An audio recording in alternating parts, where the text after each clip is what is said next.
Before the Conjuring universe made her a legend of Hollywood horror, there was a doll, a real doll.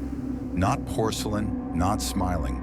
Just an ordinary Raggedy Ann doll with red yarn hair, button eyes, and a stitched grin. But behind that innocent face lies one of the most chilling cases ever investigated by Ed and Lorraine Warren. A case so disturbing that even the Vatican was briefed.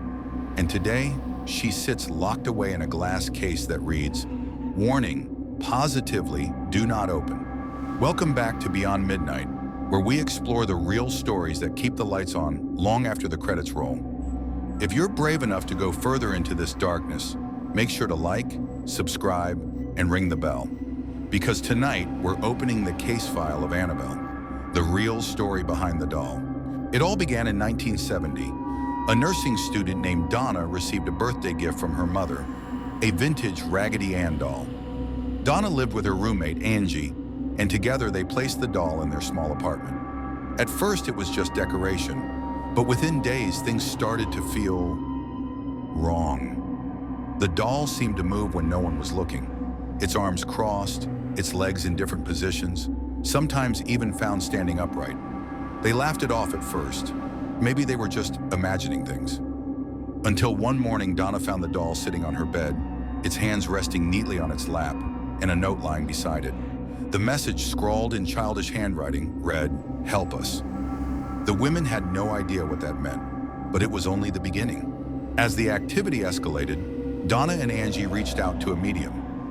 During the seance, the medium claimed to contact the spirit of a little girl named Annabelle Higgins, a 7-year-old who had died tragically on the property years before. She said Annabelle was lonely, that she felt comforted by the women and wanted to stay with them. Moved by pity, Donna gave permission for the spirit to inhabit the doll. That was their mistake. From that night on, the atmosphere changed. Footsteps echoed in empty rooms. Scratching noises came from behind closed doors. And then, the doll started showing up in impossible places.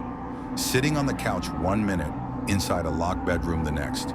One night, Donna's friend Lou woke up from a nightmare. The doll was at the foot of his bed. He felt it crawl up his leg, and when he woke fully, he had deep claw marks across his chest. 3 vertical lines, then 4 more. The marks burned, and then vanished within 2 days, but the fear never left. Terrified, the girls contacted a local priest, who in turn reached out to Ed and Lorraine Warren, renowned paranormal investigators. When the Warrens arrived, they immediately sensed that this was not the spirit of a child. Lorraine described a heavy, suffocating presence radiating from the doll. Ed's conclusion was blunt. This doll is not possessed.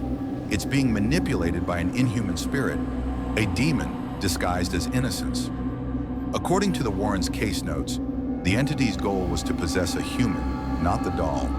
The doll was merely a vessel, a conduit to gain trust, then permission. They performed a blessing of the apartment, removed the doll, and brought it to their occult museum in Connecticut, where they kept all cursed and haunted objects under lock and key. The Warrens sealed Annabelle inside a glass cabinet with a handmade sign. "Warning, positively do not open." Lorraine often said she felt the doll's presence even through the glass. Visitors reported nausea, dizziness, and sudden emotional changes while near it. Ed recounted a chilling story. A young man once mocked the doll, banging on the glass and daring it to do something. Ed threw him out immediately. Hours later, that same man crashed his motorcycle into a tree. His girlfriend survived, but said they were laughing about the doll just moments before impact. After that, the Warrens began keeping Annabelle under strict lock, blessed regularly by priests. Even Lorraine herself refused to touch it without permission. To this day, visitors claim the doll's eyes follow them. The air near the case is unnaturally cold, and cameras have been known to malfunction when pointed at it. In 2017, rumors spread online that Annabelle had escaped after the museum closed temporarily. Of course, she hadn't, but the story spread like wildfire. It was proof of something the Warrens always said. Once something gains attention, it gains energy. And Annabelle has the world's attention. Even now, locked away, her legend continues to grow, fed by fear, curiosity, and belief. The story of Annabelle isn't just about a haunted doll. It's about what happens when we underestimate the power of intention. Whether you believe in demons or not, the fear is real. It lives in us. And maybe that's where Annabelle truly resides. Not in the museum, not in the case, but in the minds of those who keep her story alive. Because some legends never die. They just wait, behind glass, in silence, just beyond midnight. End title plus call to action. If you felt the chill of this story, leave a like, subscribe, and share it with someone who thinks they can handle the truth. You've been listening to Beyond Midnight. Until next time, keep your lights low and your doors closed. The story of Annabelle isn't just about a haunted doll. It's about what happens when we underestimate the power of intention. Whether you believe in demons or not, the fear is real. It lives in us.